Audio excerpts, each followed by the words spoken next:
Once upon a time, a child was born in a humble home on Auburn Avenue in Atlanta, Georgia. The date was January 15th, 1929, and the world stirred slightly as if it sensed the arrival of a soul destined to alter its course. This boy, named Michael Luther King Jr., would later become known to history as Martin Luther King Jr., a name synonymous with justice, peace, and the relentless pursuit of equality.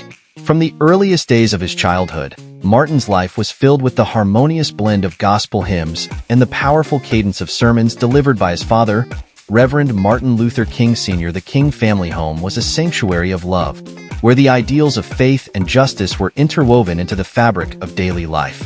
His mother, Alberta Williams King, a woman of quiet strength and profound wisdom, nurtured Martin's inquisitive spirit, filling his world with books, stories, and the unwavering belief that he was capable of greatness. As a child, Martin's world was a dichotomy of love and harsh reality.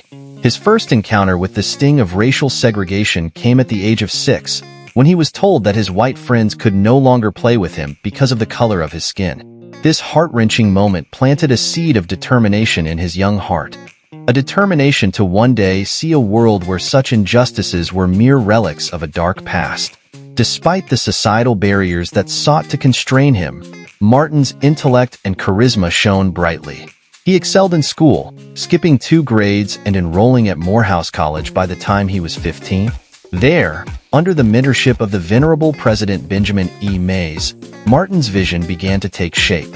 Mays, a stalwart advocate for civil rights, became a guiding light, instilling in Martin the values of leadership, moral courage, and the unyielding quest for justice.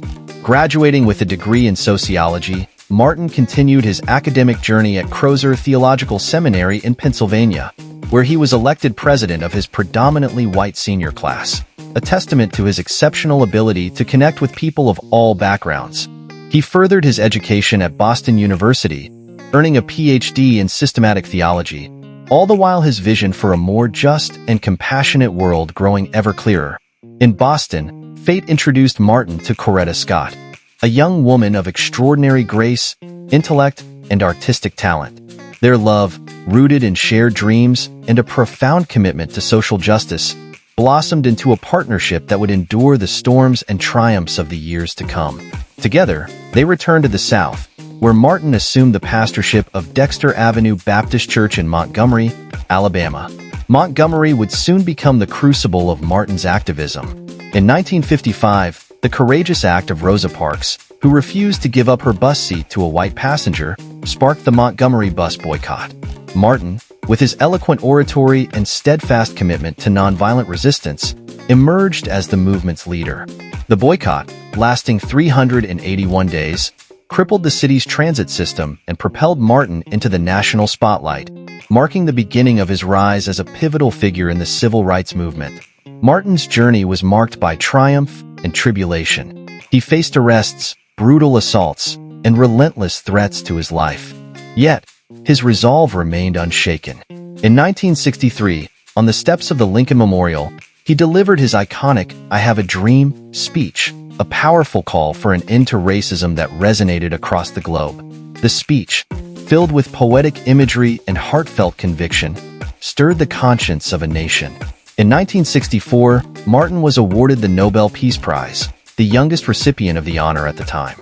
His work, however, was far from complete. From the streets of Selma to the slums of Chicago, he expanded his focus to include economic justice and opposition to the Vietnam War, advocating tirelessly for the marginalized and oppressed. Tragically, on April 4, 1968, in Memphis, Tennessee, where he had gone to support striking sanitation workers, Martin's life was cut short by an assassin's bullet. The world mourned the loss of a visionary leader, but his spirit, his dream, and his legacy lived on. Martin Luther King Jr.'s life is a testament to the power of love and nonviolent resistance. His dream of a world where all people are judged by the content of their character rather than the color of their skin continues to inspire. His legacy lives on in the hearts of those who strive for justice, reminding us that while the arc of the moral universe is long, it bends toward justice, propelled by the courage and conviction of those who dare to dream. And so, the story of Martin Luther King Jr. remains a beacon of hope, A reminder that one life, dedicated to the principles of equality and compassion, can indeed change the world.